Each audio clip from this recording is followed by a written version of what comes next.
We were talking about your beginnings in animation and also your tour in 1958 of Japan and their studios. Before, you were talking about Japan, but is it a chicken or the egg situation? Did your interest in animation arise before the trip to Japan and they were coincidence, or did it arise only after, or No, before. before? Okay. Before, and that's why when I was looking for a source of production that I could depend on, and that would be, well, mine, if you will. Don't forget, as much as animation now, most animation is done in the Orient. In 1958, no one would do that. But And- what brought you into deciding to focus on animation even before the trip is what I'm wondering. I guess my background.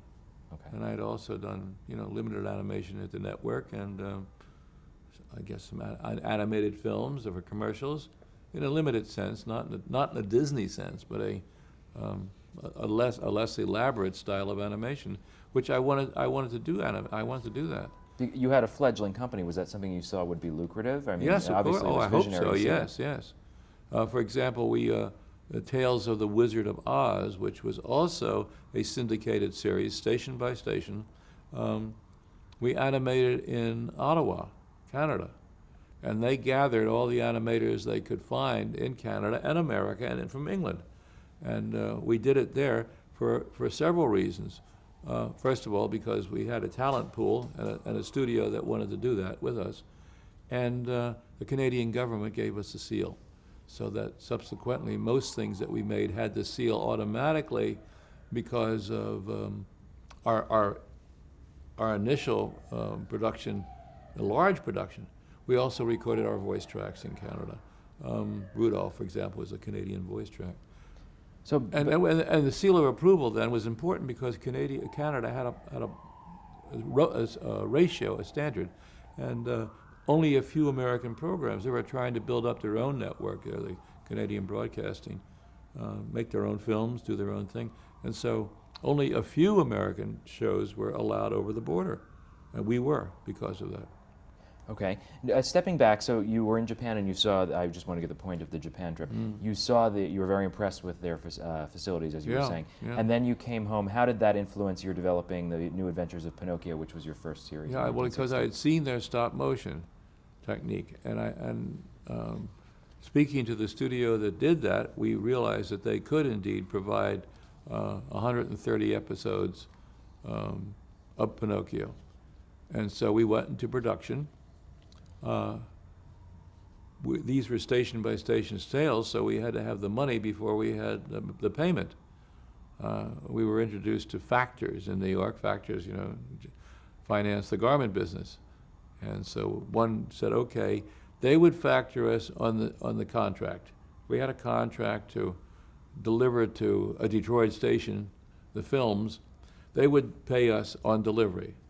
Now, of course, you also have to remember that we produce these films on time and on the quality they wanted. So these factors were taking a big chance.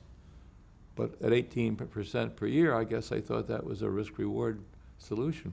So you weren't deficit financing these then? Yes, of course we were, You yeah. were, okay. We were borrowing the money against the delivery of the films, which you had to make the delivery. Okay. And we had 2 salesmen on the road going from station to station to station, and they would call in every night and tell us whether they sold the station or didn't. And they had one pilot, to show, and that was it. Those were hard times, and tenuous times too, because you never knew whether you were going to sell Detroit, in which case you wouldn't get the money from the factory unless you had the contract, etc. Meanwhile, the production of the films was continuing because we had to deliver what we sold, what we contracted for.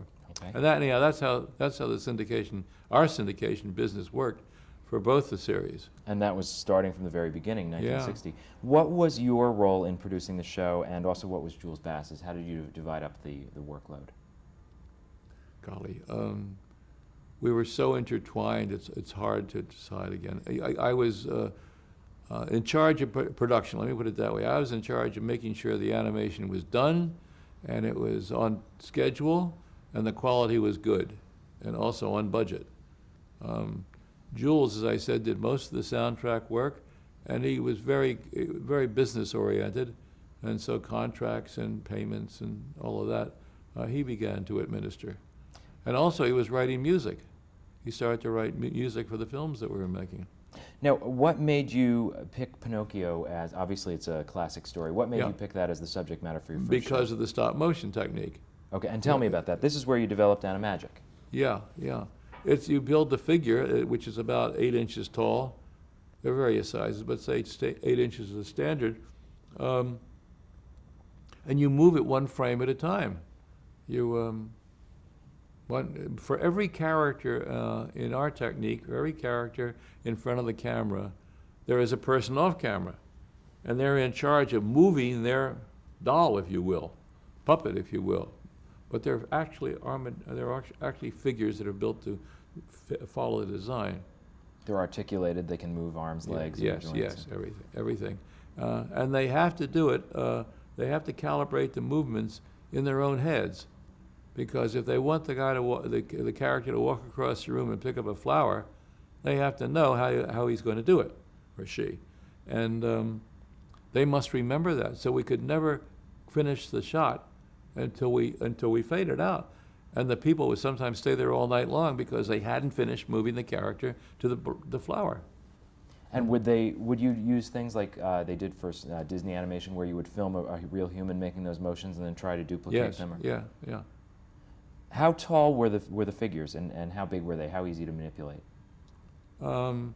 As I said, they were about 8 inches tall. Some smaller than that. If there were children in the shot, they'd be. Everything was in proportion. But let's say the tallest character would be 8 inches. Okay. And what are they made of? A variety of things: plastic, cloth, wood, armature. Did it vary depending upon the production, or just? Oh the yeah, needs of oh the sure, character? sure. Rudolph, the abominable snowman, obviously is more than 8 inches tall, Right. and he is made of fur.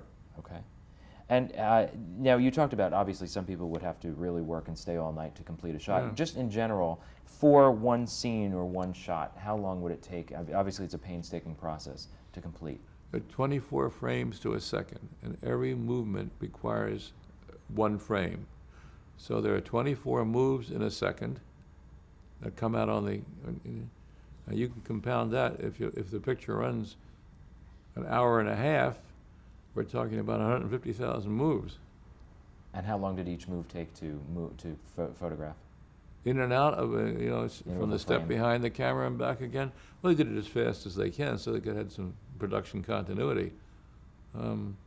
I would guess a minute, maybe 2 minutes, depending on the amount of characters on the stage and the scene and what they were supposed to do. If it was just raising an arm, yes, you could do that within a minute. So you said there would be one person for each Yeah, character. and so if there were So 6 how- characters, there'd be 6 people Okay. in general, unless sometimes one person could handle 2 characters. Was there additional crew that it would require as well, beyond the people moving the dolls? It'd be the camera people and... No, the people who maneuvered the dolls were like animators, So at they were a desk, photographing but it they just themselves. had a different technique. It's still one frame at a time. So how long did it take to produce a single episode, say, of a half-hour animagic show? How long would it take? Well, Rudolph, let's talk about Sure. that because everyone knows that subject. That took us a year, 11 months, let's say, from go. Okay. That's the time frame when and those films run 50 minutes approximately. Okay. So. And why did you call the process animagic? Where did the name come from? Well, we were looking for a name to identify it, as opposed to stop motion. Did you trademark the name when you came up? Yeah, it is, yeah. It's a catchy name, and in many of the ads at that time was that from a totally new process. Magic on the screen, blah blah blah. Yeah. Now, we talked about the New Adventures of Pinocchio and how you sold it. How did critics like it, and how long did it last? I see that there are quite a few episodes that you made. Yeah. Did it run in syndication? Oh, for several years. How the critics liked it? Well, they commented on the technique. We had favorable reviews. As a matter of fact, they were more than favorable because, as I said, the technique, and they hadn't seen that in television before. Is there a reason why it was done in 5-minute chapters? That's obviously different from how Yeah. TV is produced today. Yeah, that was the requirement at the time. Most of the stations had an uncle show, Uncle Billy, and they would talk to the kids, and they'd have a guest and so forth. Then they'd run a film, a short film, because a full film would take up their show. So they would show an episode of Pinocchio, and maybe another episode from another series that I would have that would not be ours. Or they'd show The Wizard of Oz and Pinocchio and talk about that with the kids. Mm-hmm. That was the requirement. And we went to many of these stations to set them up and show them how to do that show, because Uncle George in this market was just coming into the business. So they wanted to copy what was going. So they were talking about Tampa. They wanted to know what Jacksonville was doing, because all of these stations were independent. And usually in those days, the network was in the market, and then there was one independent station, i.e. New York is a good example. The networks were here, the three of them, and WPIX was the independent station. Then WR came along, we had two. Based on the market, the government allowed one or two independent stations. Usually the stations were owned by the newspaper at that time. So you had to go market to market to sell those independent stations, because the network wasn't doing this kind of programming. So it started in syndication. Yeah. Okay. Yeah. And then sometimes you would string the 5-minute chapters into a longer episode, is that true? Yeah, you can put them together and make a half hour a half out of hour. them. That was always the... So according to our notes, we have 130 episodes, Right, 5-minute 5 chapters minutes, yes. of Pinocchio. So that would be roughly about, what, divide that by 30, 5? yeah. A half 30 hours. of those, yeah. Yeah, okay. And then, now, was there any licensing? Obviously, I would think that Pinocchio would be in the public domain. Was that a licensing issue, or? No, it wasn't the public domain. Okay. But now, the Tales of the Wizard of Oz, obviously that would be a little different. That was not public domain, I presume? Yes, it was. Oh, it was, Yeah, okay. yeah. So your first two efforts were material that you could, Yeah, you know, we do would, easily. remember this, you couldn't, the law is you cannot borrow from anything. So if the credits on Pinocchio clearly stated this is an original adaptation from the Colucci original. It was the writer of the Italian original. Collodi, yes. Collodi, pardon me. I'm Colucci, he's Yes, Collodi. you're Collodi, he's Collodi. And so we made it clear that that was, it wasn't based on Disney's Pinocchio, if you will. And we borrowed nothing from that, of course, very carefully, avoided any of the original stuff that was in his program, Okay. in his film, I should say. But now, having pioneered animagic with Pinocchio, you went in 1961, the very next year, to Tales of the Wizard of Oz, and that was traditional cell animation. Yes. So yeah. what was your reasoning behind switching and doing a new Well, format? we were in production still with Pinocchio when we began Wizard of Oz, and I didn't want to. I wanted to space my programming one over the other, which we still do to this day. We'll still do linear animation because certain subjects lend themselves to that better than the other technique. It was always a matter of choosing the technique based on the material. What is the story? Would this look better in 3D? Well, no, because you see there are sequences in that of stars becoming characters and so forth, and certain things you can't do in animagic. Okay. More today because of especially the new effects and so forth, but those days you were limited to what you could shoot on the stage. Physically, Yeah. right. How long did that take to produce? Was it an easier or harder production process than animagic? Similar. Animagic is more difficult than linear animation, so I would guess it was an easier process. Okay. And was that sold to stations in the same way that you Yeah, pioneered the kind two of with- salesmen on the road, Two salesmen. you call up, did you sell Dallas? Yeah, we sold Dallas, great. Run the contract over to the factors and get the money. So we could send it to we could use it in our production. I don't think we made a lot of money doing that, but we got established. Was it a hit? I mean, were there many episodes produced of Tales of the Wizard of Oz? The same amount as Pinocchio, So 130, 130 sure, yeah. In today's terms, is quite a few. Yeah. Today they do 65, they tend to. Now, obviously you are trained as an artist, and that was your early interest and entree into this field. Were you physically animating any animagic characters, or were you physically drawing for the Tales of the Wizard of Oz? Designing, yeah. But was there a team of artists that would then animate them, or? Yeah, we, in the early days, I did most of the early designs. Okay. Business became part of our careers, obviously. We had to do presentations and talk to buyers, networks, film companies, and so forth, and we spent a lot of our time doing that. So I would go outside, I would go out and have artists like Paul Coker and Jack Davis do designs for us. And they were Mad magazine artists, so they knew what we were doing. I used them mostly for Jack Davis especially for crazy stuff like the Monsters, Mad Monster Party, and earlier on King Kong. So that was our process then. We had we had a small in-house group of maybe 20 people who stayed with us forever. You'll see the credits are the same people over and over and over again. We just stayed together. We were happy working together. We were producing very well together. We were accredited well. And it was a good family of production and supportive family. Remember, a film is not made by one person. It's a real team effort, and you've got to be able to support each other. For your own individual role in the process, I mean, did you continue throughout the run of Rankin Bass to do character design from the beginning, or did From the business... from time to time. Okay. Yeah. But obviously, it seems like the business side subsumed a lot of your time. And Yes. did you, I mean, as somebody who had such an interest in art from the beginning, did you ever regret that you had to spend so much time on business and less time on the art, or how did you feel about that? Well, I accepted the realities of it. If I had almost all films germinate from an idea, and just getting that idea organized and in a state that you want to tell someone else about it takes a lot of time. And were you and Jules Bass the idea men? Yes, Would you, definitely, yeah. So these shows that we're about to talk about throughout the run of the... Were all created by originate? us, yes, Okay. yes. One or the other of us, or both together, or somehow would sort of work like this. I would say to Jules, listen, how about, I've just read this Phyllis McGinley book, The Year Without a Santa Claus. She's a Pulitzer Prize winner. I don't think we do a lot of presentation on this. We just walk into the network and say, we have a Pulitzer Prize Christmas story by Phyllis McGinley, which we did. And at that time, the network, we were very, very well known. Everybody wanted product from us. They would say, okay, November 10th is delivery date, go to Business Affairs. I mean, we never had to talk about some of these pictures we made. So going back to 1964, which is a few years after Tales of the Wizard of Oz, you did your first network special, Return to Oz. Now, obviously, it was familiar territory for you using the Oz characters.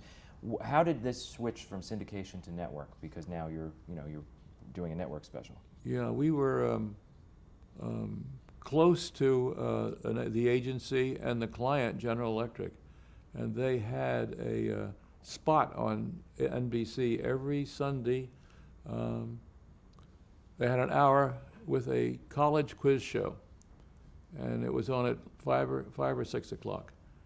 And we asked them if they'd like to have a break from their usual format, and we would do animation for that hour. That was very unusual then. There wasn't any of that. That was a new idea for television. So they said, what would you do? And I said, well, we would do The Wizard of Oz. We call it Return to Oz, Dorothy Goes Back. And they said, yeah, that's okay, why don't we talk about that? So we did. So this was born out of, basically you saw a niche, an opportunity to get yourself into network, and the idea came after? Well, I think it was a combination of that, because we were doing the syndicated Oz thing, and we liked that, and it was successful.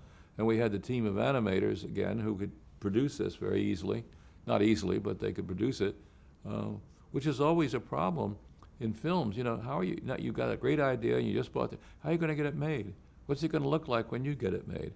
And we knew that in advance. Okay, if we put this in this studio with our supervision, don't forget, we were heavily involved in production and looking over the shoulder of these people all the time, in Japan and in wherever else we did our work. We did it in England at one time. We did the Jackson 5 there. And you traveled between all these places to supervise? Yeah. Were there any changes that you had to make, including in design, when you switched to network with Return to Oz?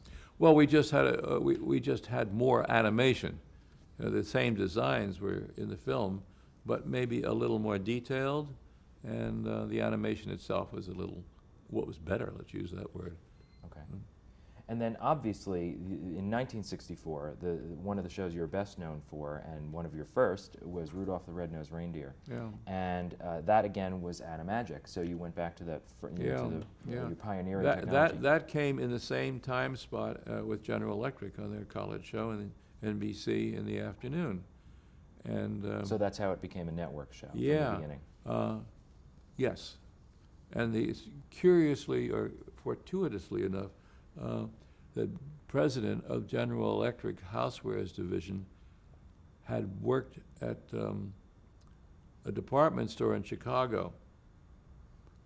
And Rudolph, the original story, was written by one of their copywriters, and it was just like a 2-page story.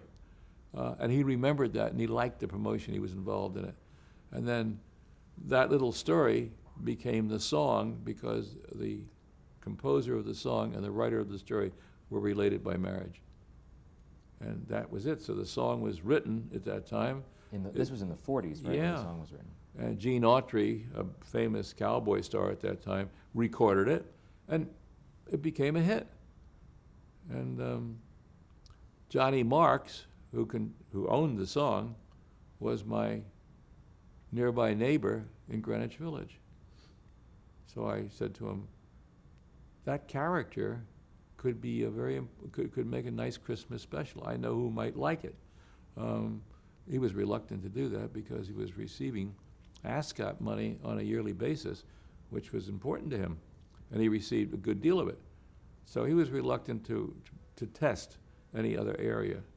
But anyhow, he finally agreed, and General Electric put it on the air. I'll go back to how we made it in a moment. But that was very interesting because in Sunday afternoon, at 5 or 6 o'clock, I forget exactly when, we suddenly had a 50 share rating. And no one, I mean, they just couldn't believe it. Had it been heavily promoted? How did people know to tune in? Yeah, Because it's an they odd had time ads. slot. They took Okay. ads. And it was just an amazing reaction to a program on a Sunday afternoon with a 50 share. I mean, you just didn't do that in television. So obviously you knew you were onto something. We were onto something. Now, tell me the premise of the special, just in a short synopsis. Like, how did you decide to expand the song into the island of misfit toys and all these other characters? How did that come about? The premise.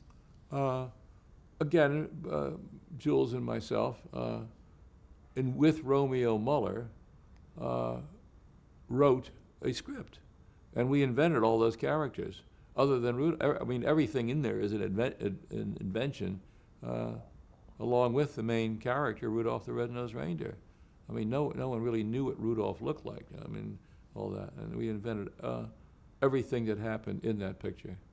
Is there any division of labor you remember in terms of what Jules did? Because I do want to talk about all the collaborators you've had, including Jules and Romeo Muller. Yeah. Is there any division of labor you remember in terms of writing songs, designing characters, who did what? Well, Johnny Story.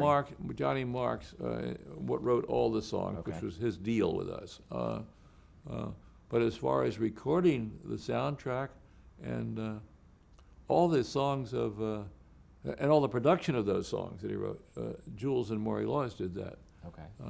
including the voice tracks and so forth. And then We were mutually involved in the voice track, and we have there are pictures in this book of us doing the Rudolph voice track. So if you can get in close enough to the book, you'll have all that in okay. this. Was this your first time working with Maury Laws, or was he one of the longtime people that you? No, it was a recent affiliation.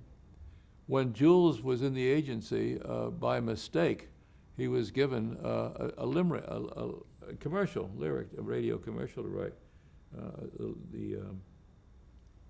He wrote the lyrics, and Maury was introduced to him at that time as the music end of it, and they became collaborators in that area. So when Jules left the agency and came with me, he knew Maury, and he knew all the production of music and so forth. And when we were orchestrating and producing the track of the songs that Johnny Marks wrote, they collaborated with him to get them properly orchestrated and presented and sung. Now, story-wise, with those Johnny Marks songs, obviously the song drives story and the story Yeah, drives right, song. yes. How did that collaboration work between him and, was it you and Romeo Muller doing story, or how did that collaboration work? Well, Johnny would write a song like Holly Jolly Christmas. And we would create the scene in the film to accommodate that song.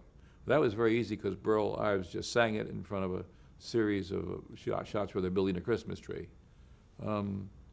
We're a couple of misfits, he wrote, because we had the situation in the script. Island of Misfit Toys, he wrote, because we had created in the script the toys. That was a dramatic situation that we created, and he wrote the song to complement that. So it was both ways. Okay. And now Romeo Muller, was it one of the first times working with him, or? Yeah. Okay. Yes. And how did you meet him? You know, through friends, mutual introduction, or he came to visit us to see if he could contribute to what we were producing, because we were getting, you know, we were well known as animation and story makers and story producers, and he may have appeared at that time and written some of the episodes of Wizard of Oz or Pinocchio. I just can't tell you that as a fact because I don't remember. But he did join us on Rudolph, and then subsequently for many of our films, and a very big asset to our so-called family that I told you about before. Like Maury Laws joined the family, Paul Coker, Jack Davis, and certainly Romeo. And Larry Romer, did we talk about him? Larry Romer joined us at the beginning, and then during the beginning of the first few films, for the truth of the matter is, he didn't fit in very well, and so he left. Mm-hmm. And Paul Coker, now, was he influential in the look of the special? Because the look of the special is so well known to this day. Well, he didn't contribute to Rudolph. Okay. I had an art studio, still doing commercials. I still had my daytime job, and we designed all the characters, and I drew most of them.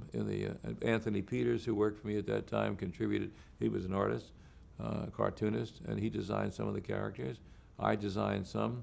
And that was how all those characters were created. Was it different designing them in 2D and then bringing them to life in 3 dimensions as an animagic doll? Yeah, because you're looking at a flat drawing, and then you have to also create that flat drawing into a dimensional figure. Would things change as you did that? Would you find out that parts Yes. of the flat drawing didn't work? Yes, yes. And how would they? Like just Well, we would collaborate on that. I would be in Japan, and the people making the figures would say, could we try this because we think it'll articulate better and the mouth will move better?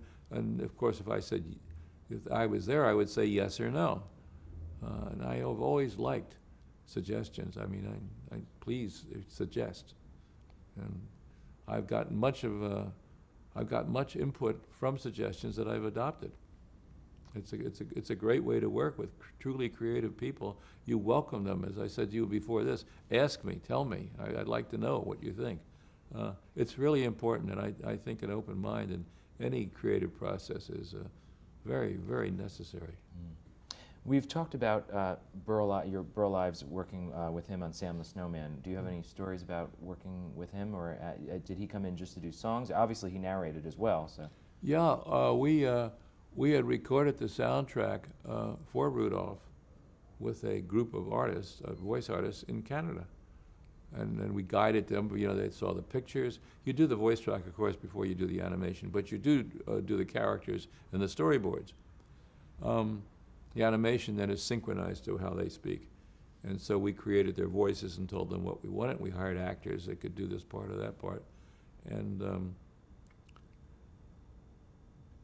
we had an actor who did Sam the Snowman in our group of actors. And we put the track together with this actor as Sam the Snowman. And afterwards, we realized that we needed and wanted Burl. Contacted him, he said he'd do that. We arranged to have him re-record all those sections. So as it's done today, Rudolph was done with a group in a room, like a radio show. Today you don't do that. The actors come in and do their part and they leave, another actor comes in and does his part, and it's all put together. So we did that for the first time with Burl. He came in and saw the action, saw the storyboard, saw the character, and did his part. We then cut him in and took the other actor out, and we had a star. Great. Well, thank you. Yeah. We'll break there for the next tape. Yeah.